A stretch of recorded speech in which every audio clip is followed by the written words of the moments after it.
Sahabat-sahabat, dimanapun berada, saya Zulkifli M. Abbas mengharapkan sahabat-sahabat semua untuk kemudian mensubscribe, like, dan juga men-share channel kita ini. Salam Tauhid, salam satu Tuhan. Itu bukan Bible. Bukan Bible itu. Sekarang berlangsung penghakiman atas dunia ini. Sekarang juga penguasa dunia ini, yaitu iblis. Sudah bilang di dalam Matius 28. Matius 28 itu, kepadaku telah diberi kuasa di dunia. Siapa penguasa dunia? Menurut Yesus penguasa dunia itu siapa? Matius 28 ayat yang 19 sampai 20, Bang. Iya, saya tahu. Di situ dia mengaku, kepadaku telah diberi kuasa baik di langit maupun di bumi. Penguasa bumi siapa? Menurut Yesus. Kan Tuhan itu lebih di atas daripada iblis. Tuhan Nah, enggak, bukan itu yang kutanya, bukan itu yang kutanya. Sekarang penguasa bumi menurut Yesus itu siapa? Iblis. Terus penguasa dunia yang akan dilemparkan keluar itu penguasa siapa? Sorry. Yang keluar kemudian itu yang dilemparkan keluar itu penguasa dunia kan? Sekarang juga penguasa dunia akan dilemparkan keluar. Siapa itu penguasa dunia menurut Yesus? Iya, iblis. Nah, siapa yang keluar dari kubur mengaku penguasa dunia? Enggak gitulah konsepnya. Loh, kok enggak gitu? Kenapa Anda bantah dalil? Kenapa Anda membantah dalil? Kenapa? Yesus lo yang mengatakan, sekarang juga dunia sedang dihakimi. Sekarang juga penguasa dunia ini akan dilemparkan keluar. Penguasa dunia dilemparkan keluar. Di mana penguasa dunia ini tadinya sebelum keluar? Dikubur. Mana dalilnya? Yesaya 14, 12 sampai nomor 15. Iblis dimasukkan ke dalam kubur di dunia orang mati. Nah, Yesus mengatakan, saatmu sudah tiba, yaitu kuasa kegelapan. Ketika Yesus hendak ditangkap, di Lukas 22, nomor 52-53, sangkamu aku ini penyamun, sampai kamu datang membawa pedang dan pentungan. Padahal setiap saat kamu menemukan aku, kamu bersama dengan aku, kau melihat aku mengajar di dalam bait suci. Tapi kau tidak menangkap aku kok. Tetapi saatmu sudah tiba, dan kuasa kegelapan sudah tiba. Kuasa kegelapan itu adalah berawal dari penangkapan, upaya penangkapan. Upaya penangkapan terhadap Yesus itulah kuasa kegelapan dimulai. Makanya dikatakan, sekarang berlangsung penghakiman atas dunia ini. Sekarang juga penguasa dunia ini akan dilemparkan keluar. Sebenarnya ya, kalau kita jujur ya belajar Bible, kata akan itu tidak ada. Tidak ada kata akan itu dalam bahasa original teksnya. Di situ ada ekballo. Ekballo itu artinya keluar. Keluar atau dilemparkan atau diusir atau dikeluarkan. Hanya ditambahi kata akan. Padahal arti sebenarnya adalah sekarang berlangsung penghakiman atas dunia. Sekarang juga penguasa dunia ini dilemparkan, dikeluarkan. Bukan akan itu penambahan. Ekballo itu artinya sekarang ini, sekarang bukan akan, tapi saat ini. Ekballo dalam bahasa Yunani. Jadi yang keluar mengaku penguasa dunia itu siapa? Kata Yesus. Sekarang juga iblis itu, penguasa dunia itu akan dilemparkan keluar. Jadi kata Yesus, penguasa dunia adalah iblis dilemparkan keluar.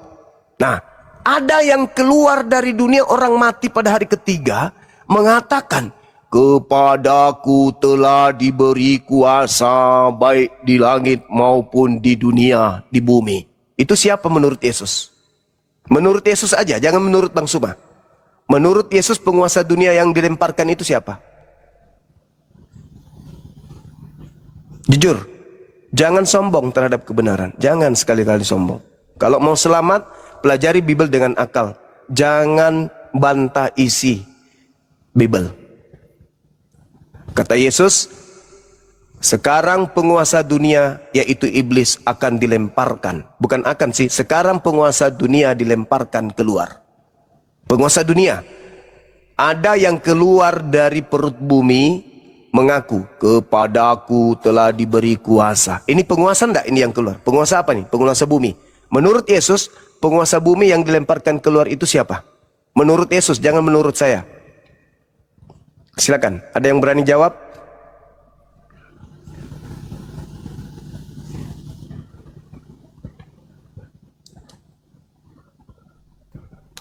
Silakan Kak, 2000. Dijawab, buka mic-nya. Yang mau menangkap Yesus adalah kuasa kegelapan. Yang mau menyalib Yesus adalah anak-anak iblis. Yohanes 8:37 sampai nomor 44. Yang berpikir Yesus akan disalib adalah iblis. Matius 12 nomor 21 sampai 23. Yang keluar dari kubur, yang dilemparkan dari kubur adalah penguasa gelap, penguasa dunia. Yang minta tanda dan diberikan tanda bangkit hari ketiga adalah angkatan jahat. Kurang apa lagi? Penyesat itu datang memakai namaku dan dia akan menyesatkan banyak orang. Orang banyak memakai nama Yesus Kristus itu siapa lagi? Kenapa ragu? Itu Bible. Kalau Al-Quran saya final. Al-Quran saya jelas mengatakan, aku Tuhan, karena mereka ingkar, mereka selalu membantah firmanku, maka aku jadikan setan sebagai Tuhannya. Inna ja'alna syayatin awliya lilladina la yu'minun. Aku jadikan iblis. Nah, Tuhan menjadikan iblis menjadi Tuhan orang-orang yang jahat. Roma 14 nomor 9, untuk itulah Yesus dibangkitkan untuk menjadi Tuhan. Bagi siapa? Kisah Para Rasul 2 nomor 36. Orang Israel harus tahu bahwa Yesus yang kau salibkan itu telah dijadikan menjadi Tuhan. Siapa yang menjadikan orang disalib ini menjadi Tuhan? Ya Tuhan. Masa Tuhan menjadikan Tuhan? Tuhan bagi orang jahat. Al-Quran saya mengatakan itu, jangan ragu. Al-Quran surah Al-A'raf ayat 27 dan ayat 30.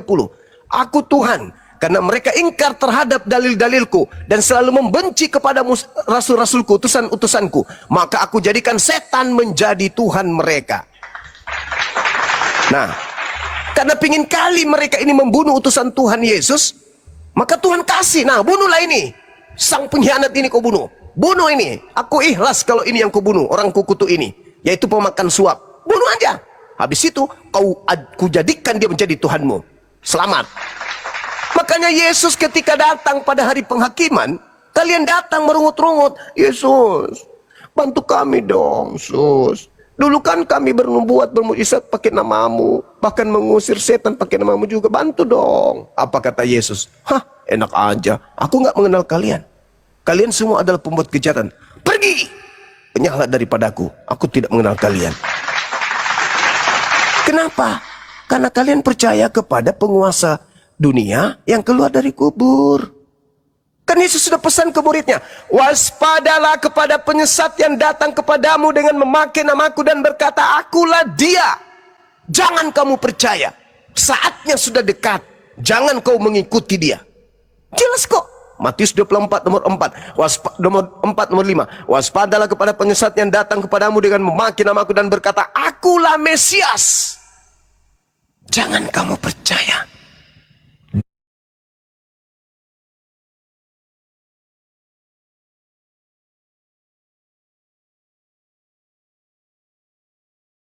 Ragu apa lagi? Ragu apa lagi yang kamu ragukan? Apa lagi? Sekarang terakhir dari saya nih. Kalau ada Kristen yang kuat materi Bible, silakan naik. Jawab pertanyaan saya. Menurut Yesus, ketika dia berbicara dalam Yohanes 12, nomor 30, katanya gini. Sebab penguasa dunia, sekarang berlangsung penghakiman atas dunia ini. Sekarang juga penguasa dunia ini dilemparkan keluar. Penguasa dunia ini dikeluarkan. Penguasa dunia ini kemudian diusir, dikeluarkan. Pertanyaan saya, yang keluar dari kubur mengaku sebagai penguasa dunia, menurut Yesus itu siapa? Kalau saudara Kristen mengatakan itu Yesus, tolong tunjukkan kepada saya di mana Yesus sebelum adanya makhluk yang keluar dari kubur ini mengaku, kepadaku telah diberi kuasa langit dan bumi. Di mana Yesus pernah mengaku begitu? Enggak pernah. Tapi Yesus pernah memang ditawarkan. Di mana Yesus pernah ditawarkan? Di Lukas 4, Matius 4. Iblis datang mencoba Yesus. Yesus, ya paman, jika engkau menuhankan aku, segala kuasa langit dan bumi akan aku berikan kepadamu. Sebab aku iblis, berkuasa memberikan kepada siapapun yang aku kehendaki. Nah, pertanyaannya, ketika iblis menawarkan kuasa surga, langit dan bumi, apakah Yesus terima? Apakah Yesus terima kuasa dari iblis, yaitu kuasa langit dan bumi? Yesus terima atau tidak? Tidak. Lalu siapa yang mengaku kepada aku telah diberi kuasa? Itu Yesus atau bukan? Bukan. Bukan. Gampang kan? Sederhana kan? Halilintar. Kalian aja yang keras kepala. Kalian yang keras kepala. Bibel kok, Yesus kok yang mengatakan itu. Tinggal lembutkan hati kalian aja ya. Yesus tidak pernah menerima kuasa langit dan bumi, nggak pernah. Yesus menolaknya. Iblis menawarkan, Yesus menolak. Nggak mau. Kalau Yesus menolak, nggak mau menerima kuasa langit dan bumi, lalu siapa yang menerima kuasa langit dan bumi itu? Yesus kagak. Ini siapa ini? Siapa ini yang keluar dari kubur ini? Iblis. Pengganti Yesus yang di dalamnya dirasuki iblis. Di mana itu tertulis? Lukas 22 nomor 3. Ada nggak berani taruhan di sini? Pernah nggak iblis yang masuk ke Yudas itu keluar? Tunjukkan ke saya. Di mana dalilnya? Dan iblis yang merasuki Yudas itu permisi pamit untuk ngopi dulu sebentar. Ada nggak? Pernah nggak iblis itu keluar dari Yudas? Pernah nggak? Masuk, keluarnya kapan? Bisa nggak iblis masuk ke dalam tubuh manusia? Bisa. Mana buktinya? Kisah Para Rasul 5. Markus 5. Ada orang yang kerasukan setan. Setannya sampai ngamuk-ngamuk, dirantai, putus rantainya. Begitu melihat Yesus, langsung sujud menyembah Yesus. Di mana lagi? Di Kisah Para Rasul 16 sampai 18. Ada orang kerasukan setan. Berarti setan bisa merasuki orang sehingga orang itu berkata sesuai kehendak setan.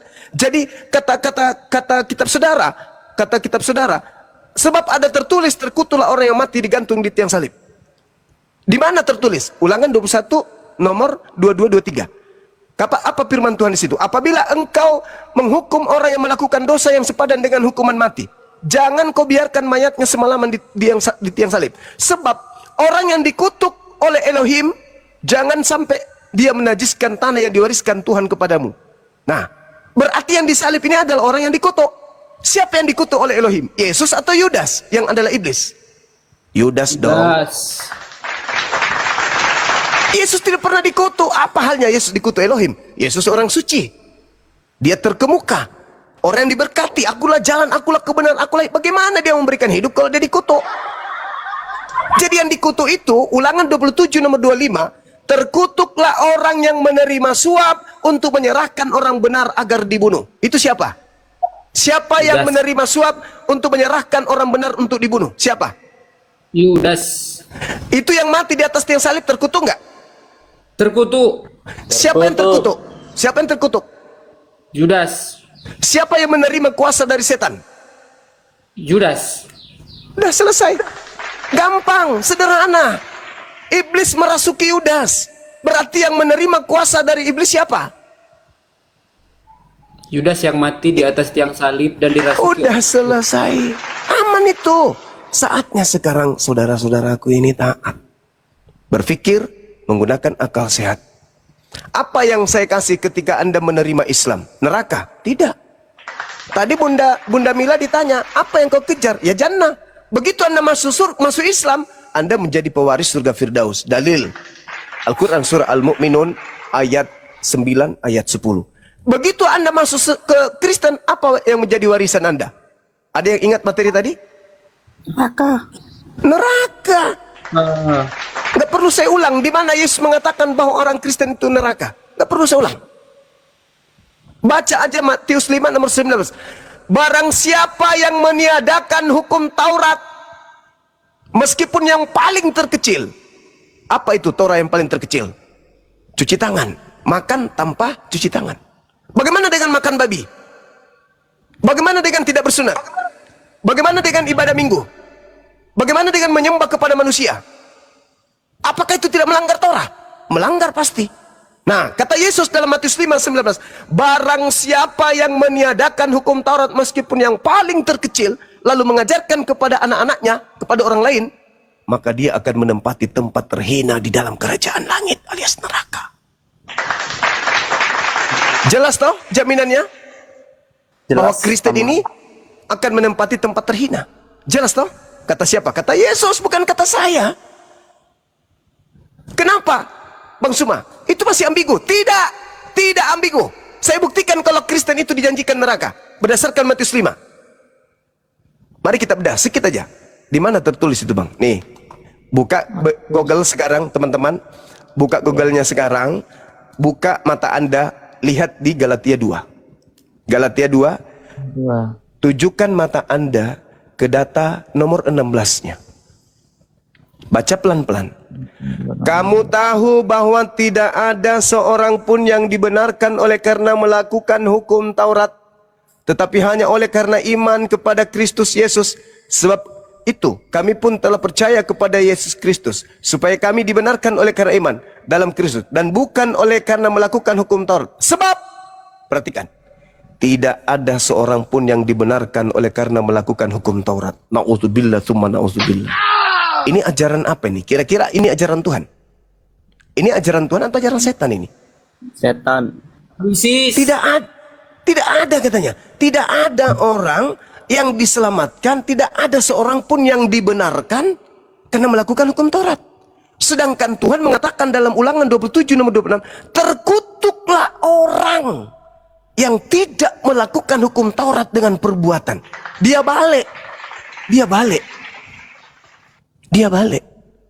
Padahal Yesusnya mengatakan, orang yang tidak menghilangkan hukum Taurat, Matius 5 nomor 19, yang tidak menghilangkan hukum Taurat meskipun yang paling terkecil, dan mengajarkan kepada orang lain untuk tidak menghilangkan, maka dia akan menempati tempat tertinggi di dalam kerajaan Tuhan. Bertentangan kali. Kata Paulus, no. Paulus bilang begini, tidak ada seorang pun yang dibenarkan karena melakukan hukum Taurat. Kata Yesus, barang siapa yang melakukan hukum Taurat dan mengajarkan kepada orang lain, maka dia akan menempati tempat tertinggi dalam kerajaan surga. Kata Paulus lagi, oh tidak. Kamu lepas dari Kristus, Galatia 5 nomor 4, kamu lepas dari Kristus jika kamu mengharapkan kebenaran dari Torah. Kasih karunia tidak ada padamu, kasih karunia lepas daripadamu. Kalau kau masih mengharapkan kebenaran dari hukum Taurat, Yesus Kristus tidak akan berguna bagimu. Wow. Kenapa bisa kayak begini?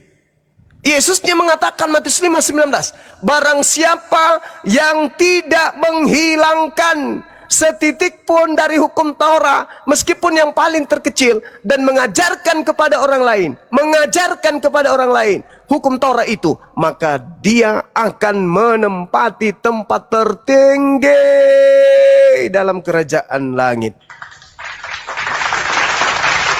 Ayo. Tapi begitu ada keluar makhluk dari kubur, yang penguasa dunia, dia bisikkan nabinya Paulus, nabiku Paulus, siapakah engkau Tuhan? Akulah Yesus yang kau aniaya. Bertanya sendiri, dijawab sendiri. Nah, setelah itu, apa kata Paulus? Subhanallah, benda mila. Apa kata Paulus setelah itu? Aku menerima Injil bukan dari manusia. Bukan manusia yang mengajarkan aku Injil. Lalu siapa? Siapa, bre? Wih, seram kali kau. Kau menerima Injil bukan dari manusia. Lalu dari mana? Dari Yesus Kristus. Alamak. Yesus 33 tahun itu manusia. Tiba-tiba ada Yesus bukan manusia. Yesus berkata, waspadalah kepada penyesat yang datang kepadamu memakai namaku dan berkata, akulah Kristus. Alamak, aku menerima Injil bukan dari manusia, tapi dari pernyataan Yesus Kristus. Sejak kapan Maria melahirkan hantu? Maria melahirkan manusia, coy. Malah yang duduk di sebelah kanan Tuhan itu juga manusia. Malah Yesus ditanya, Guru, ya paman, apa tanda kedatanganmu? Lebay kali kau, bah. Iya, aku mau tahu, Guru. Biar aku nggak dicobai, disesatkan. Apa tanda kedatanganmu? Apa kata Yesus? Tanda kedatanganku. Dengarkan baik-baik. Tanda kedatanganku akan nampak anak manusia di tengah langit. Apa kata Paulus? Aku menerima Injil bukan dari anak manusia. Kata Yesus, tanda kedatanganku yang kedua akan nampak di telangak langit anak manusia. Paulus mengatakan menerima Injil bukan dari anak manusia. Yesus mengatakan kedatangannya yang kedua anak manusia. Berarti Yesus kapan dia berhenti jadi anak manusia? Kapan? Di mana itu Yesus pensiun jadi manusia, di mana? Di mana Yesus pensiun jadi manusia? Hah? Sejak kapan? Sementara dalil dalam kitab saudara, penyesat itu adalah dia yang pergi ke seluruh dunia yang tidak mengaku Yesus Kristus datang sebagai manusia. Itulah Dajjal, itulah Antikristus, itulah penyesatnya. Jangan lama-lama kali kau, gantian dulu. Siapa yang pergi ke seluruh dunia mengajarkan Yesus Kristus itu bukan manusia tapi Tuhan? Siapa? Anak manusia itu mengarah pada siapa itu, Juma? Anak manusia itu mengarah kepada Yesus, mengarah kepada Bang Suma, mengarah kepada Yudas, mengarah kepada kita semua anak keturunan Adam. Tergantung konteks. Tergantung kebutuhanmu untuk menyesatkan. Tergantung konteks. Sekarang kau jujur sama aku. Sekarang kau jujur. Dengarkan, kau jujur. Banyak yang nyimak kita. Anak manusia tadi kan mengarah pada Yesus kan? Tergantung konteks. Bodoh orang ini memang. Yesus yang ditanya, apa tanda kedatanganmu? Yesus yang ditanya, apa tanda kedatanganmu? Coba baca. Yesus sedang duduk di Bukit Zaitun. Lalu kemudian murid-muridnya datang. Kita lihat si penipu ini. Nah, Matius 24. Lalu muridnya bertanya, Guru, ya paman, apa tanda kedatanganmu? Yang ditanya di situ siapa? Yesus. Nah, Yesus. Kan tergantung konteks. Ditanya apa tanda kedatanganmu? Engkau akan melihat anak manusia di awan-awan. Anak manusia, oke, anak manusia. Siapa anak manusia di situ? Siapa anak manusia di situ? Mengarah pada Yesus. Tergantung konteks. Tergantung konteks. Kebutuhanmu. Nanti ada ayat lain yang mengatakan anak manusia, kau bilang iblis. Oke. Jelas dong. Jelas tergantung konteks, ku bilang. Tergantung konteks. Untuk menipu. Tergantung konteks. Oke. Kau mau minta konteks di mana? Kau mau minta konteks di mana? Konteks apa? Ketika merujuk kepada Yudas, kau minta konteks yang mana? Sukamu mengatur-atur ayat Alkitab ini. Sekarang saya mengatakan anak manusia itu tergantung konteks. Oke, mari saya buktikan. Yang keluar dari kubur itu anak manusia bukan Yesus. Boleh? Boleh saya buktikan? Sesuai kebutuhanmu untuk menipu umat ini semuanya. Saya katakan saya sesuai konteks. Turunkan saya dulu, pelanggaran lagi saya. Izin ku turunkan Bang Zuma. Donki, gini Donki, sabar Donki. Ketika kamu bertanya, dijawab Bang Zuma diam. Itu. Nah, dia udah kerasukan untuk makanya pada marah-marah. Yesus. Nanti ada ayat kutunjukkan anak manusia katanya pada iblis, suka-suka si Juma ini aja. Sebentar, Ya, tunggu dulu ya, Nggak usah ngomong kayak gitu. Nanti Nggak kan usah umat kasar-kasar. Oke, Jaga lanjut, teman-teman. adabmu, jaga adab ya, jangan kasar-kasar ya. Jangan Jaga buka-buka adab. sejuma ini. Nanti aku tunjuk ayat Tergantung anak manusia konteks. bukan. Jangan kau nangis. Sekarang kau tunjukkan saya anak manusia yang bukan Yesus tapi kau paksakan Yesus karena kau ingin menyesatkan. Silakan. Sekarang Tunjukkan. aku tunjuk kau. Silakan. Markus 9 ayat 31. Oke, baik. Kita baca ya. Markus Baca. 9. Oke, baik. Ingat ya. Ketika saya mengatakan konteks, maka kau harus melihat konteks. Jangan kau lihat sesuai dengan nafsumu. Jangan Yesus, anak manusia itu mengarah pada Yesus. Tunggu. Bacakan. Bacakan. Yesus, sebab dia sedang mengajar murid-muridnya. Dia berkata kepada mereka, anak manusia akan diserahkan ke dalam tangan manusia. Dan mereka akan membunuh dia. Oke? Menurut kau ini Yesus? Teruskan sampai bangkit pada hari ketiga. Dan, potong dan ayatnya. 3 hari sesudah ia dibunuh, ia akan bangkit. Ini menurutmu Yesus? Betul. Boleh nggak? Itu ada Oke, teman-teman, saya bacakan dalilnya sekali lagi teman-teman ya. Saya katakan tergantung konteks. Saya dengarkan ya. Oke. Sebab untuk kebutuhanmu untuk menipu. Dengar dulu, sabar dulu. Kau yang menipu, bukan saya. Sebab Yesus sedang mengajar murid-muridnya. Dia berkata kepada mereka muridnya, anak manusia akan diserahkan ke dalam tangan manusia. Dan mereka, manusia akan membunuh dia. Oke, kita buktikan kalau ini bukan Yesus ya. Boleh? Di sini tidak menyebut nama Yesus kan, kita buktikan. Kau baca Yohanes anak manusia 10. itu mengarah pada Yesus semuanya itu. Tidak, tergantung konteks. Jangan kau menyesatkan kau. Jangan kau menyesatkan, anak tikus. Jangan kau menyesatkan. Untuk menipu umat ini supaya Kamu yang sesuai kebutuhanmu karena kau ingin Yesus yang keluar dari kubur itu jadi Tuhan. Ini kubuktikan samamu. Kau duduk cantik. Jadi siapa? Kau duduk cantik di situ, kau duduk cantik di sana, ya, duduk cantik. Dengarkan, saya buktikan kalau itu bukan Yesus. Yesus berkata begini. Di dalam Yohanes 10 nomor 17, nomor 18. Apa kata Yesus? Dengarkan teman-teman, anak-anak saya yang di bawah dengarkan. Penipu. Bapa mengasihi aku, dengar. Bapa mengasihi aku, oleh karena aku memberikan nyawaku untuk menerimanya kembali. Tidak seorang pun, coba. Tidak seorang pun mengambilnya daripadaku. Melainkan aku memberikannya menurut kehendakku sendiri. Aku berkuasa memberikannya dan berkuasa mengambilnya kembali.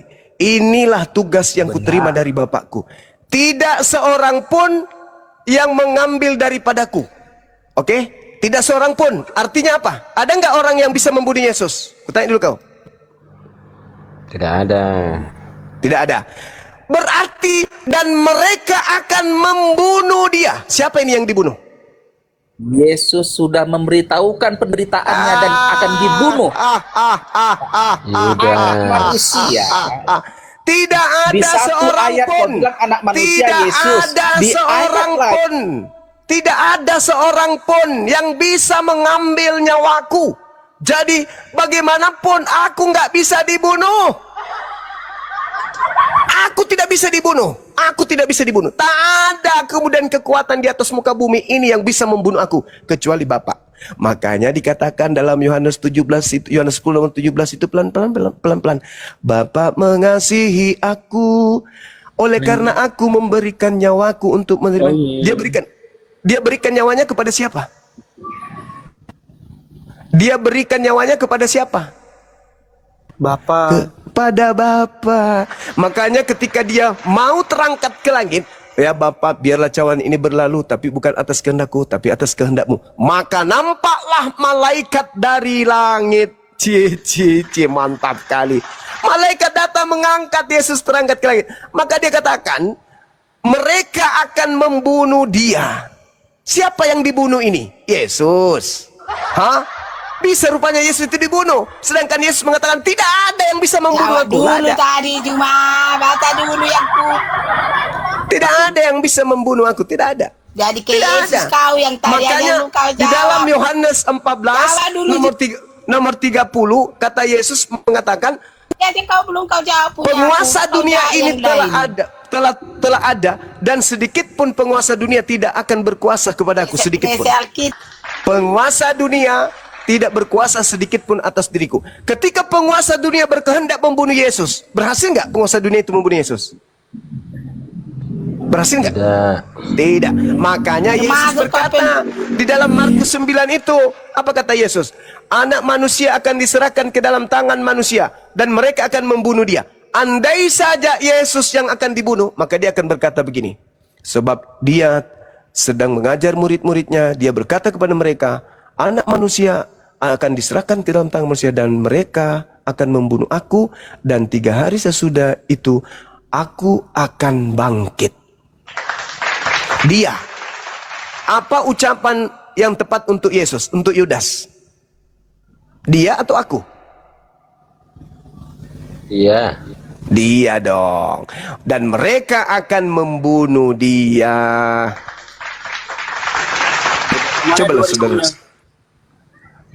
Cobalah saudara-saudaraku ya, lembutkan hati kalian. Saya baca data. Saya mempertahankan argumentasi saya sampai mati. Ya, jangan kau takut. Saya tidak setengah-setengah belajar Bible. Saya tidak setengah-setengah belajar ini. Tidak seperti kalian. Kalian seorang yang sudah diiming-imingi, udah dikasih mimpi-mimpi duluan, sehingga tak perlu kalian belajar. Kami Islam enggak. Kami manusia yang belajar. Karena Al-Quran wahyu pertama turun perintah belajar. Iqra, belajar. Iqra itu perintah apa? Iqra itu perintah belajar. Belajar, belajar. Belajarlah dengan nama Tuhanmu yang menciptakan. Belajar. Iqra itu perintah belajar. Maka ketika ada Bible turun dari Belanda ke Indonesia diterjemahkan, Bang Suma hadir, ini Bible saya belajar 18 tahun. Tidak main-main saya. 18 tahun saya mengkaji Bible ini. Maka jangan heran kalau seorang pakar dibilang dirinya S1, S2, S3 dan seterusnya tentang Bible, hadapkan dengan saya. Kita uji yang mana yang lebih layak berbicara tentang isi Bible, mana yang hanya imani saja, yang hanya untuk tujuannya untuk menyesatkan saja. Kita mau kembali kepada dapur original teks, ayo kita uji. Meskipun saya nggak mahir, tapi saya bisa, ayo kita kembali ke original teks pelan-pelan. Perintahnya Iqra, baca. Lalu apa tujuan saya? Menyelamatkan kalian, bukan menggiring kalian ke neraka, enggak. Menyelamatkan kalian. Cobalah adik saya ini, Al-KTP. Coba. Begitu banyak orang yang menjatuhkan dia. Dia cuman pura-pura, dia cuman framing, dia begini. Stop. Hati manusia hanya Tuhannya yang tahu. Tak ada yang tahu. Kalau dia berpura-pura sadar, urusan dia dengan pencipta langit dan bumi. Bukankah Tuhan kita itu tidak tidur? Bukankah Tuhan kita itu tidak lapar? Tidak ngantuk? Tidak ketakutan? Bukankah Tuhan kita itu maha melihat? Maha menyelidiki hati? Jadi kita tidak punya hak untuk memberikan kemudian keputusan terhadap keadaan seseorang. Beda halnya kalau dia menghujat, menista. Tapi kan dia proses belajar. Hasilnya apa? Coba. Semoga beliau istiqomah. Saya yakin sekali, dengan seyakin-yakinnya, ada banyak orang yang Islam dari lahir yang hatinya tidak jauh. Bang menang Zuma, daripada izin Bang hati Zuma. Al-KTP. Ada Iya. ada ini Bang Zuma, ada request nih dari saudara kita, katanya suara di YouTube pecah katanya. Gitu ya? Maaf Bang Zuma. Sorry. Thank you informasinya. Jadi gitu ya.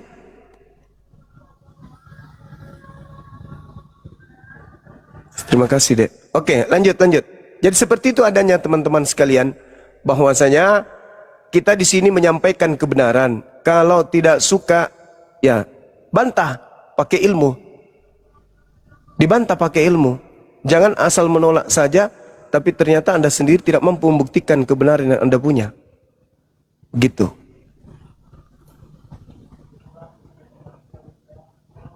Oke, saya serahkan di sini waktu azhar. Teman-teman silakan dilanjut. Nanti saya gabung lagi. Silakan. Syukron, Gerunda. Sama-sama, Bun. Ya. Itu Keren. sama seperti yang dijelaskan Bang Juma tadi, yang sahabat membunai seorang perang, yang dia mengucapkan syahadat, lalu kata Rasul kan, mengapa engkau membunainya? Dia dalam keadaan terdesak ya Rasulullah. Istilahnya dia kayak apa, gimana sih itu kalimatnya Bang Zuma? Nah, itu kan sampai kata Rasulullah, apa kau sudah membelah dadanya sehingga engkau mengetahui apa isi hatinya? Begitu yang disampaikan Bang Zuma tadi, ada dalilnya. Masya Allah. Ini ada tamu nih. Oke Hotel Bang Nia, Muslim tuh. ajalah selamat siang. Siapa minta aktifkan aku kamera? Kenapa kau minta aku aktifkan kamera ini, moderator? Gak ada aku. Ihang, selamat siang Ihang. Halo Ihang Hoheng, Kristen atau Muslim? Assalamualaikum kalau Muslim. Yang nggak jawab turunin langsung itu. Bang Zuma di YouTube nggak ada suara katanya Bang Zuma. Mak Bang Zuma kalau mau dia monitor. Iya dek, sedang saya perbaiki dulu. Oke, sorry. Oke lanjut Jai. Aku lagi Ya. minum nih. Oh ya.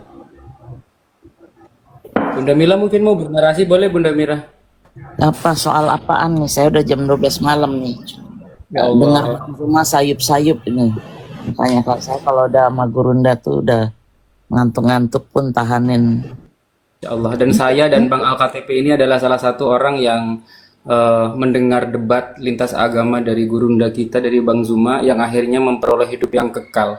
Karena hidup yang kekal itu bukan di dunia. Hidup yang kekal itu adalah hidup setelah kematian.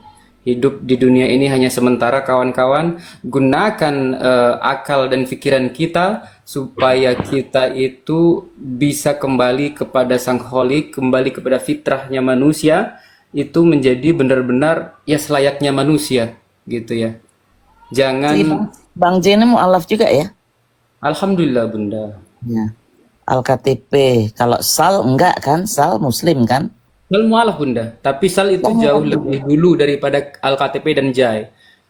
Jai dulu, Sal dulu, Jai baru Bang Al-KTP, gitu. Iya. Oh gitu. Keren. Yang penting istiqomah. Jadi perkuat gini. Saya kasih tahu sedikit. Bagus mu'alaf gitu ya. Maksudnya, tapi keimanan kita harus tetap diperkuat gitu loh. Banyak-banyak belajar tentang Islamnya, jangan cuma ngomal-ngomal. Sepakat Bunda. Bener nggak Bang Jai? Ya kan? Umpamanya yang dari mulai yang gampang-gampang, nggak ada kata terlambat sebelum kita mengembuskan nafas terakhir. Dari mulai wudhu dulu, perbaiki.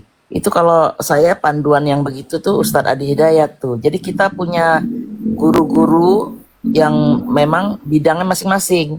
Soal hati, soal tauhid, soal fikih. Nah, itu sering-sering itu selain membaca sendiri.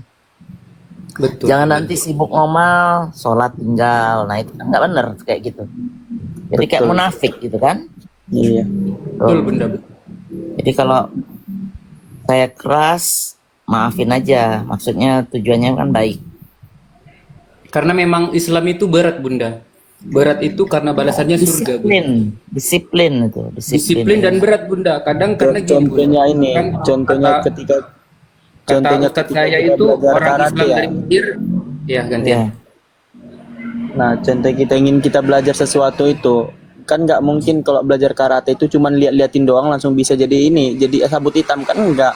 Butuh pengalaman sampai dia luka mungkin, sampai dia ini itu.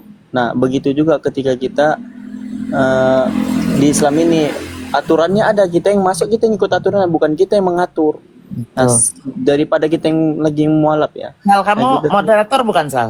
Moderator Bunda, bisa Itu saya si Kang turunkan. Aziz tuh di mute aja. Mana Bunda? Tuh di bawah. Ngapain ngomong-ngomong begitu? Orang kita lagi bicara sesama saudara, kok kau ikut-ikut di bawah ngapain? Ya kawan-kawan yang 1,5 mata memandang, silahkan di follow akun Gurunda kita. Ini akun yang ke-6. Dan Bunda Mila juga, Mila Soraya, akun para apologet yang ada di atas. Silahkan di follow yang belum follow. Dan terima kasih jazakumullah yang sudah follow. Yang terakhir tuh mualaf Al-KTP ya, yang terakhir ya. Ya betul. Itu ada kalau di masing-masing daerah tuh ada nggak kayak mualaf center? Kalau Jakarta kan banyak tuh, dari mulai tempatnya si Kodondi atau siapa-siapa itu. Kalau di daerah ada nggak itu? Di Medan ada Bun. Kalau di Medan Medan ada? banyak. Ada. Kan banyak ya. Medan kan ada. Ini kita nih yang di apalagi- pelosok-pelosok ini loh harus dibicarain. Dulu Bun, waktu di Aceh itu sebenarnya ada juga loh yang kota yang dimurtadkan. Ada yang dulu kota yang dimurtadkan tuh di dekat Singkil. Singkil masuk dalam lagi itu Pulau Banyak. Nah, Singkil ya. Nah itu kemarin tuh Ustadz udah ke situ kan, udah bangun masjid juga lah. Dulu tuh nggak masjidnya nggak ada. Sekarang alhamdulillah bangun masjid ada. Tuh naik ke situ tuh naik daripada kapal. Mungkin teman-teman yang dari Aceh pasti tahu kota Singkil ya? Singkil. Dekat Sigli nggak? Nggak jauh. Jauh Bun, itu Sigli kan di ini di tengahnya tuh Sigli. Sigli 2 jam lagi baru ke Banda Aceh. Kalau Singkil nih masih mau arah Medan juga dia. Sebelum Stabat baru ini masuk Aceh, baru itu nyebrang lautan lagi sih Bun. Orang-orang yang di bawah ini pasti tahu kok. Dekat ke Zero itu 0 kilometer itu. Oh, itu jauh lagi Bun. Itu Oh, ke jauh lagi. kilometer nyebrang banda lagi nih enggak. Nah, dekat Subuh Salam. Ini ada aku info sedikit ini ya. Hari ini ada saudara kita mualaf ya. Hari ini udah beberapa bulan kan sakit. Hari ini beliau meninggoy hari ini. Oh, innalillahi. Beliau masuk Islam satu keluarga, anaknya 9. Tadinya Yang kemarin itu ya, yang di Bang Faruk itu bukan? bukan Bang, bukan Lain. bukan Bun. Bukan. Lain aku. Jadi Innalillahi beliau ini dulu pedagang babi keliling dia. Terus mualaf ya. Udah mualaf dia seluruh aset apa dari jualan B2 itu dia bangun masjid Bun. Jadi Ya. ada desa masuk dari Pancur Batu ya, ada di Medan ini Pancur Batu masuk piti-piti saya itu ada di piti saya masjid Ntar yang saya lihat. beliau bangun gitu ya. Ke dalam banget di situ ada yang udah Islam 15 kakak itu semua mualaf Bun, mualaf itu. Tapi daerah hari itu ini ya, khusus beliau daerah situ ya? meninggoy. Ya Allah. Iya, khusus daerah situ itu Mudah jannah ya. semua daerah mualaf gitu loh. Jadi kalau kita di sana datang ke sana, karena kami udah pernah ke sana ya. Di sana itu emang ini banget mereka untuk Islam itu gitu. Gitu ya. Innalillahi wa inna ilaihi raji'un. Dan 9 anaknya itu semua 9 anaknya Muslim masuk Islam. Sampai ada satu anak perempuannya sekolah di pesantren. Udah sekolah di pesantren bagus-bagus gitu ya. Tahu-tahu pulang dia ke rumah itu entah dapat dari mana gitu, pacaran dia sama apa Sintua lah ya, Sintua gitu. Nah, masuk Kristen dia, nikah masuk Kristen gitu. Nah, udah itu disitulah bapaknya ini mulai goyang, kesehatannya mulai goyang dia. Tapi si anaknya ini kemarin mudah-mudahan saya sama suami mau mualaf kok Bu, katanya gitu ya. Tapi ini belum pernah ketemu. Harusnya kemarin Lebaran Haji itu, habis Lebaran Haji balik lagi ke Islam udah gitu ya kan. Ya. Tapi belum ada waktunya mungkin ya kan, kami belum kesana belum pernah ketemu gitu. Jauh dari situ. Ada kalau dari saya jauh, masuk ke dalam banget itu kita kalau dari Pancur Batu masuk lagi ke dalam. Di situ benar-benar tempat jihad yang luar biasa, serius. Itu luar biasa banget di sana. Pancur Batu tuh masuk Medan mana itu? Dekat-dekat mana itu? Dekat-dekat Brastagi. Masih ya arah Brastagi Bun. Arah Brastagi. Arah ke Brastagi. Iya. Jadi kalau kita dari Medan sebelum Masuk masuk mobil ke itu atau arah harus naik motor? Masuk mobil kali ya. Masuk ke itunya, ke rumahnya, alhamdulillah bisa masuk mobil, cuma naik gunung turun gunung melewati sungai. Tempatnya indah banget, Bun. Iya, Kayak iya. masuk ke dalam situ, kayak kita masuk ke dunia apa ya, ke dunia awan kayak gitu loh, Bun. Oh, keren ya. Jadi keren banget tempatnya gitu loh. Kebetulan kami pernah pergi ke sana itu masih dari dari Medan sini masih jam-jam Serem nggak tapi? Serem nggak? serem. Ya karena ini Bun, taulah kan Nggak kalau aman ya? Nggak aman ya? Tapi kalau aman-amannya aman sih Bun. Cuma Iya, iya. seramnya di sana itu banyak masih ilmu-ilmu apa. Oh, yang Ilmu-ilmu. gaib-gaib gitu. Masih banyak. Allah. Gunung Sinabung lewat Jamin Ginting, iya lewat. Iya. Semua Tapi beliau itu keren banget. Banyak juga mengislamkan saudara-saudara yang Kristen itu, termasuk yang 15 kakak di desa itu gitu loh. Kemarin target kita mau itu desa Mualaf gitu. Mau desa Mualaf, mudah-mudahan nanti kita ini lagi lah ke sana. Iya, iya, iya. Allah kan sudah berfirman juga kan, alladzina idza asabatsu musibah qalu inna lillahi wa inna ilaihi raji'un. Nah, kalimat inna lillahi wa inna ilaihi raji'un itu bukan terkhususnya untuk orang yang meninggal saja mengalami keluarganya. Nah, tapi orang-orang yang mendapatkan musibah dalam kecelakaan, kebakaran dan hal yang merugikan orang tersebut. Nah, itu kita katakan ketika dengar saudara kita mengalami musibah, kita ucapkan innalillahi wa inna ilaihi raji'un. Sesungguhnya kami adalah milik Allah dan sesungguhnya hanya kepada Allah kami kembali, begitu. Jadi ketika ada saudara kita tertimpa Emang musibah, sakit beliau. gitu. Bayangin 3 bulan dia Bun, 3 bulan mualaf itu Bun, beliau bangun masjid itu. Masjidnya itu senilai 360 juta ada. 360 juta ada nilai masjidnya itu Bun. Jadi dalam 6 bulan, kerennya lagi Bun, dalam 6 bulan itu masjid selesai. Itu loh. Itu entah dari mana datang gitu. Karena kemarin itu orang itu karena masuk Islam itu kan orang itu kan sekeluarga, berarti 11 orang sekaligus orang itu gitu loh. Terus dia niat banget, ada uang dari hasil dari apanya itu, dari dulu kan dagang berdua gitu ya. Saya mau apakan ini semua gitu loh. Boleh nggak saya ada uang ini saya bangunkan untuk masjid. Bagaimana Allah aja nanti kalau umpamanya Allah bantu pembangunan masjid ini berjalan. Alhamdulillahnya jadi dalam 6 bulan jadi masjidnya. Oh gila, ini hebat bener ya. Iya.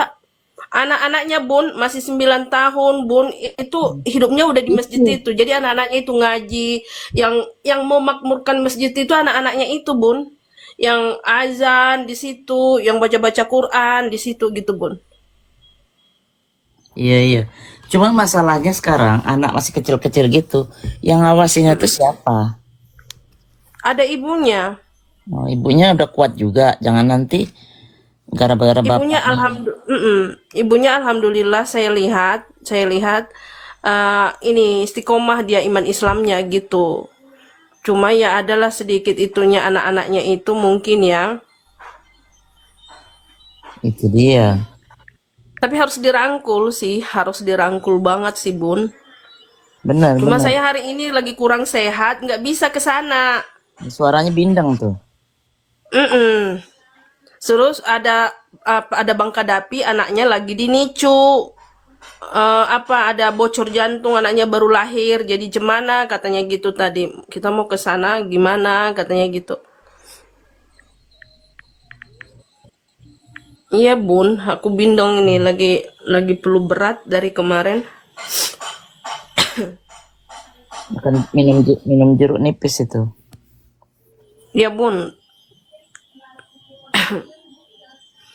Makanya ya Allah, ini anak-anaknya kayak mana itu? Ada berapa anaknya? Anaknya 9, yang baru menikah baru 1. Itulah yang murtad itu. Dari situlah goyang kesehatan si bapak itu. Pasti udah tahu ini ujiannya pasti. Gimana pun itu ujian, Allah tidak akan menguji hambanya di luar kesanggupannya. Fa innamal usri yusra, setiap kesulitan namun ada kemudahan. Allah pasti menguji hambanya, itu pasti Allah tahu kamu nih mampu. La yukallifullahu nafsan illa wus'aha. Allah menguji hamba tuh pasti kita mampu. Begitu. Jadi usnuzon sama Allah, jangan bersuuzon sama usnuzon. Di balik kesulitan itu pasti ada kemudahan. Allah yang lebih tahu dari apa yang kita inginkan. Sekira kita tidak menyukai sesuatu itu, bisa jadi yang kita tidak suka itu bisa jadi yang paling kita sukai. Iya, insya Allah.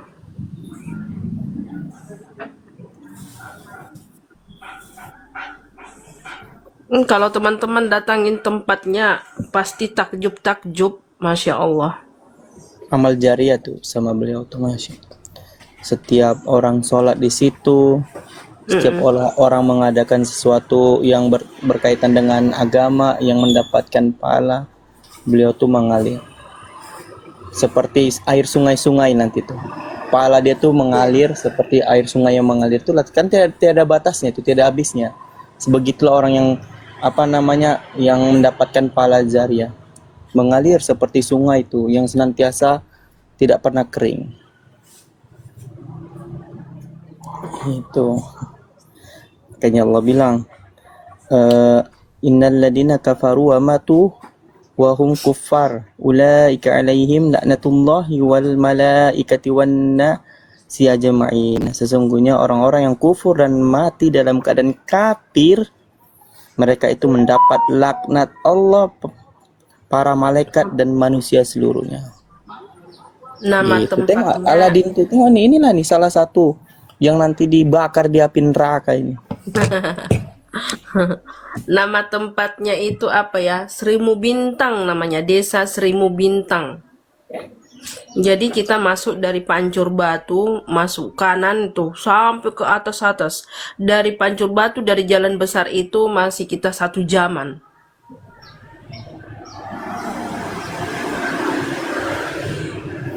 Oke bang, aku padamu, syukron bang. Mohon maksudnya sekiranya bisa dihidupkan kembali itu masjidnya ataupun musolanya, itu suatu juga abang, pahala abang itu. Nah, apa kata Allah begini, Allah tuh tidak mengurangi pahala orang tersebut. Seperti orang berpuasa dan orang memberi makan orang yang berpuasa, tidak si memberi ini mendapatkan pahala yang berpuasa dan tidak mengurangi si yang berpuasa sedikit pun. Lihat Islam, nggak ada. Oh kamu nih diberi makan oleh ini, yang berpuasa dikasih makan sama yang memberi, kamu pahala kamu enggak mengurangi sedikit pun pahala yang berpuasa. Begitu.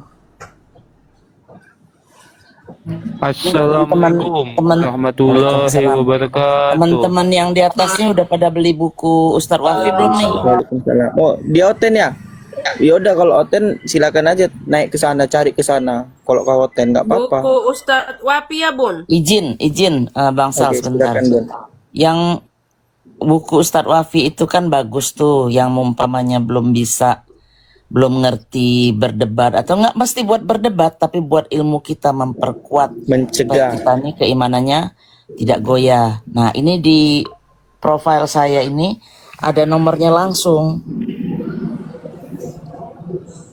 ada nomornya yang bisa dihubungin. Itu bagus sekali loh. Kalau umpamanya buku yang Palestina itu masih ada, berarti 2 itu harganya 100. Kalau enggak, 1 aja itu harganya 85. Langsung hubungin beliau, itu penting sekali. Apalagi yang sering naik-naik komal tuh Al-KTP. Siap Bun. Apalagi yang belum punya. Aku Saya belum, dikasih nanti saya bang ini, hubungin. dikasih Ustadz Wafi Bun. Kemarin Oh kalau disuruh. udah kasih Ustadz Wafi ya udah. Iya, maksudnya belum kucet masalahnya di waktu di room Ustadz Madu kemarin. Sal, Iya. nanti inti saya ini ya, saya kasih. Tapi aku belum DM Mas ya. Iya. Ya nggak apa-apa, bagus itu. Karena itu. Jadi kalau yang di Jakarta hubunginya sama Ahimoto, minta. Yang di Ustadz Wafi kalau nggak salah tinggal 1 doang. Yang satunya udah habis. Kayaknya sih. Coba nanti dikonfirmasi aja. Itu ada nomornya langsung. Iwan Villa nih ada 1100. Coba hubungin Jadi kita nih harus membekali diri kita dengan ilmu. Nah, dari mana itu buku-buku? Ya dari guru-guru kita. Kalau saya sih cuma sebagai pensupport aja. Jadi buku itu terbit, saya yang support. Insya Allah mudah-mudahan jadi amal jariah saya kan. Amin ya Allah. Insya Allah Amin, ya Bun. itu aja. Kita kalau sudah begitu tuh, apalagi yang kita mau perbuat kan nggak ada. Dengan buku ini insya Allah orang-orang jadi berilmu, ikut lagi berdakwah. Nah dari situ aja kita bisa dapat manfaatnya kan. Tuh. Amin. Jadi amal jariah, Bun. Jadi amal jariah insya Allah. Itu aja. Kenapa? Kenapa Kak Nadia? Bunda tanya tuh.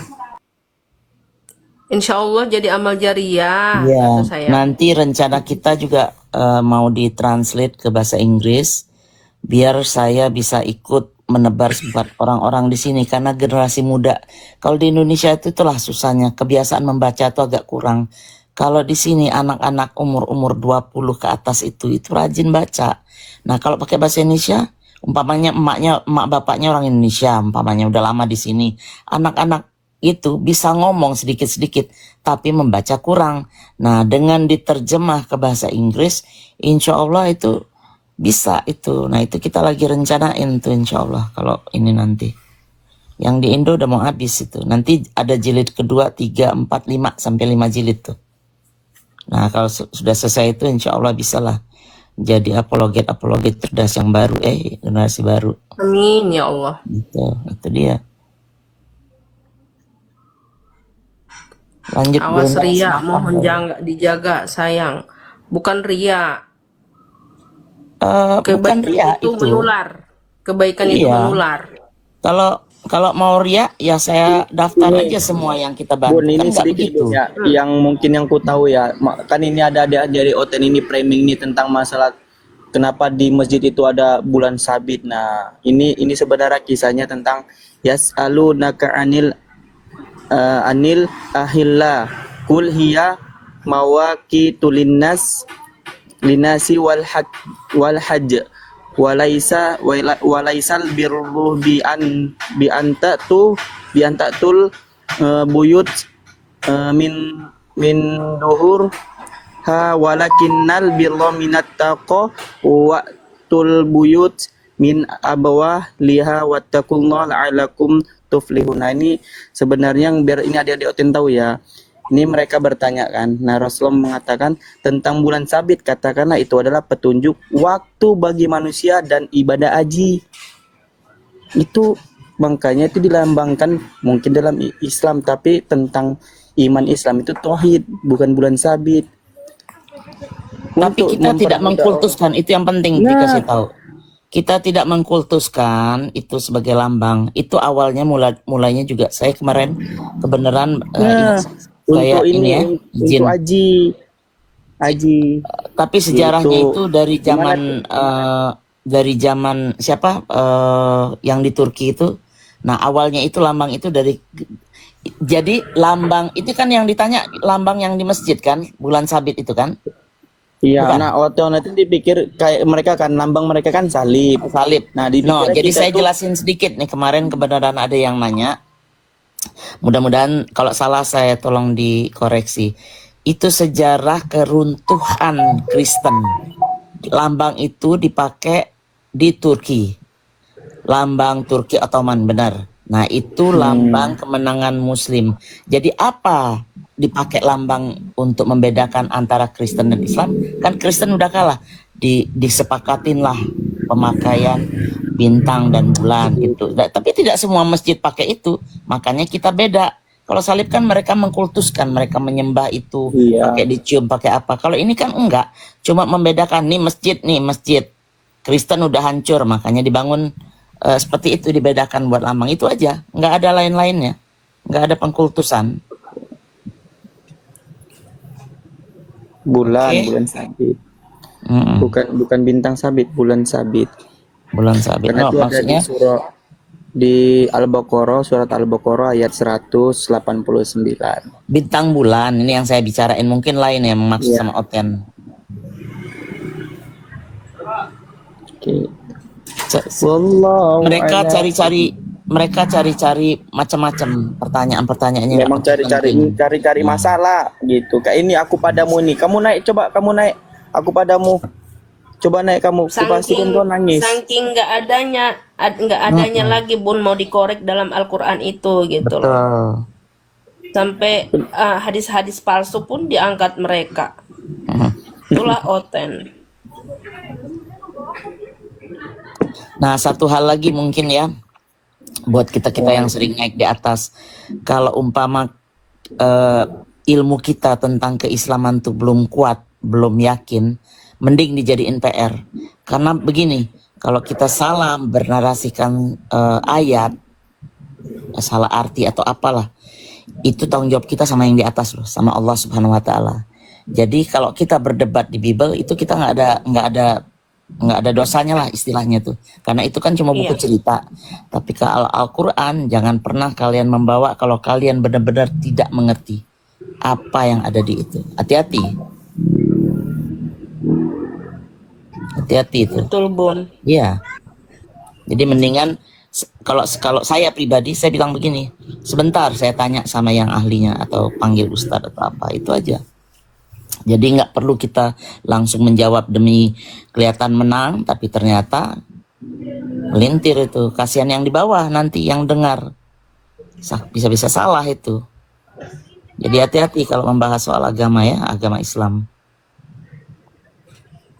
Apalagi ngejelasin Al-Quran ya Bun, karena Iya, Al-Quran hadis, apalagi hadis itu kemarin. Hanya bisa membaca tapi kita tidak paham dengan nahu sorob kayak gitu-gitu kan. Banyak, Itu ilmunya nanti, 15 itu. Saya Iya, kita sama harus- itu Bun sama Bunda Rahma kemarin kapan itu pernah ngebuka hadis. Wah itu mah bisa sakit kepala kalau nggak ngerti. Ternyata ada sambungan dari sini ke sini, ini ke sini, ini ke sini. Banyak hubungannya itu loh. Nah kalau Iya. kita yang belajarnya cuma karena dengar-dengar doang, bagaimana itu? Betul Bun.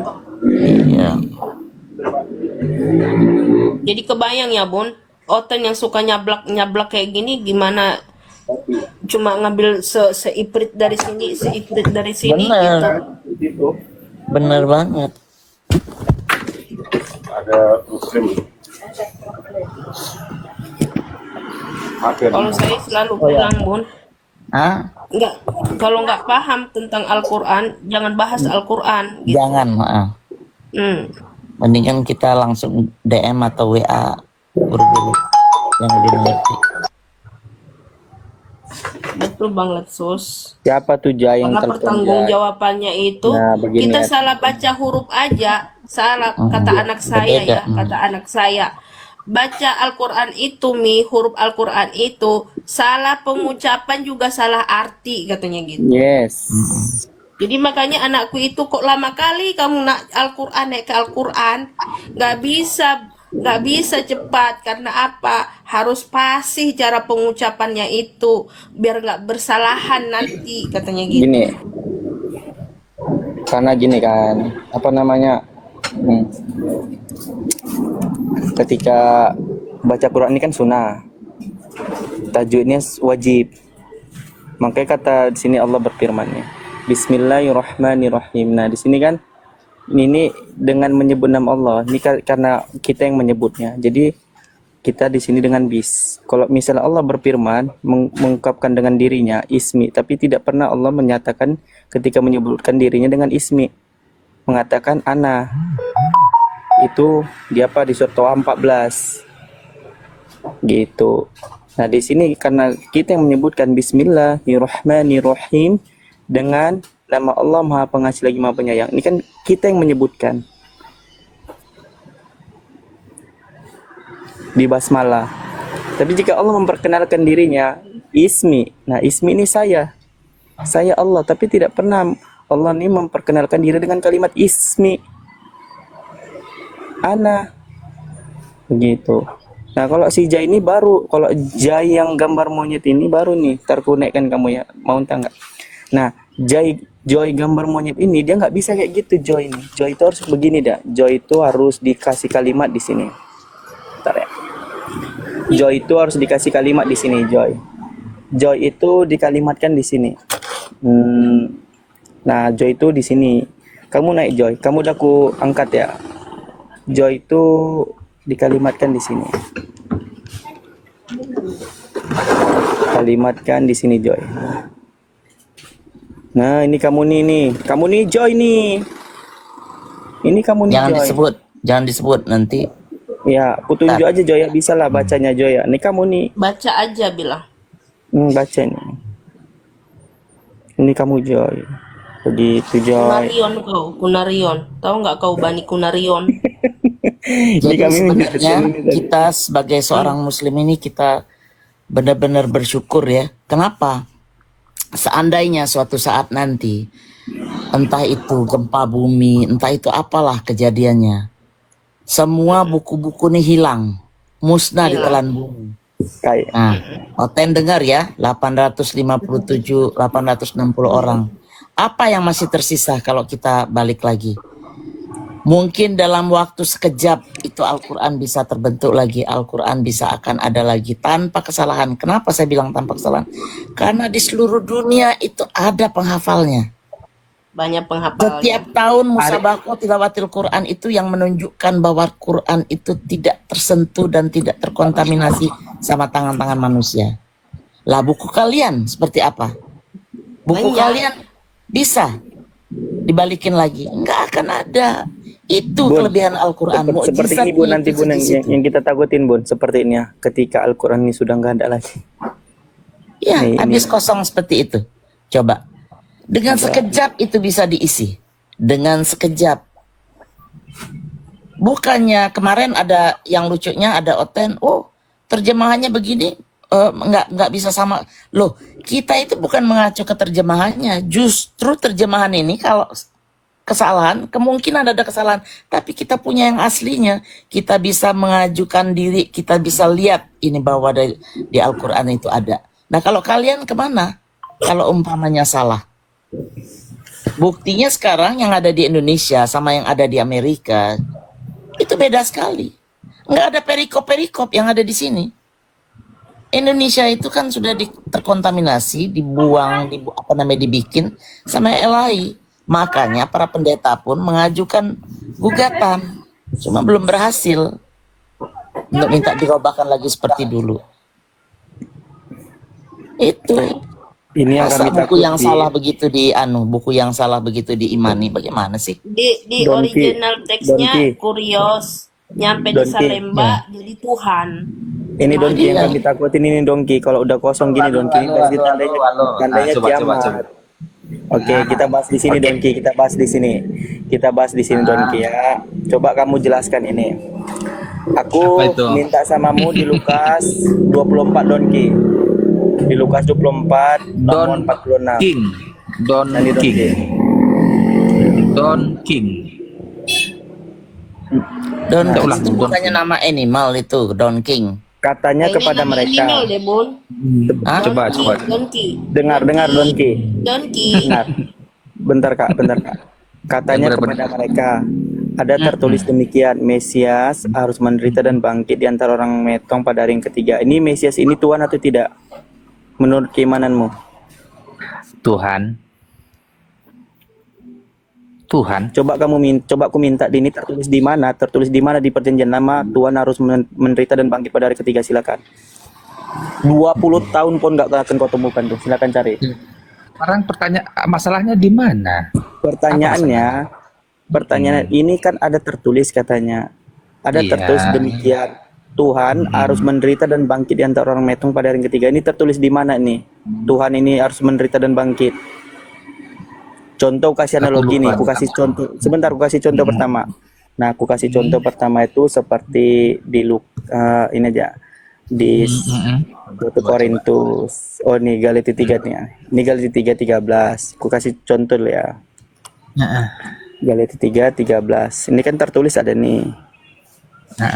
Ini 13 Kristus menebus kita dari kutuk hukum Taurat dengan dia menjadi kudus. Nah, karena sebab ada tertulis kan? Ada tertulis di mana itu tertulis? Di Ulangan 21. Ini tertulis nih. Tertulis Ulangan 21, 22, 23 nih. Apabila seseorang berbuat dosa dengan sepanjang gantung pada sebuah tiang. Ini kan? Nah, satu lagi contoh. Ini contoh Yohanes 8. Yohanes 8, 17, 18. Aku kasih contoh nih, dua kasih contoh nih. Dalam kitab Taurat ada tertulis nih, tengok nih, ada tertulis bahwa kesaksian dua orang adalah sah. Aku yang bersaksi tentang diriku sendiri dan juga Bapa yang mengutus aku bersaksi tentang aku. Itu terus di mana kalau nggak salah di Ulangan ya, Ulangan 17 kalau nggak salah. Ulangan 17. Nah, Ulangan 17 ini sampai 6 nih. Nah, atas keterangan 2 orang atau 3 orang saksi. Ini baru sah nih ya. Harusnya yang di atas tadi dihukum metong, orang yang dihukum metong. Atas keterangan 1 orang aja nggak benar nih. Ada keterangan kan di Perjanjian Lama. Nah, yang kupertanyakan di Lukas 24 tadi. Lukas 24 tadi. Ini Tuhan, di mana ada Tuhan di Perjanjian Lama metong nih. Kayaknya kamu udah paham dong. Nah, katanya kepada mereka ada tertulis demikian, Tuhan harus menderita dan bangkit di antara orang metong pada hari ketiga. Ini tertulis di mana Tuhan? Silakan. Sebentar. Jadi memang secara eksplisit tidak ada itu Mesias dikatakan di Perjanjian Lama. Bentar. Dijawab belum monitor ya.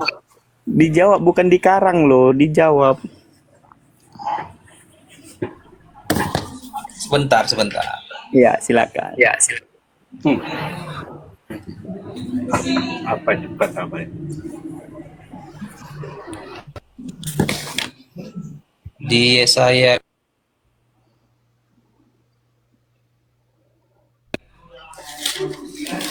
sebentar ya.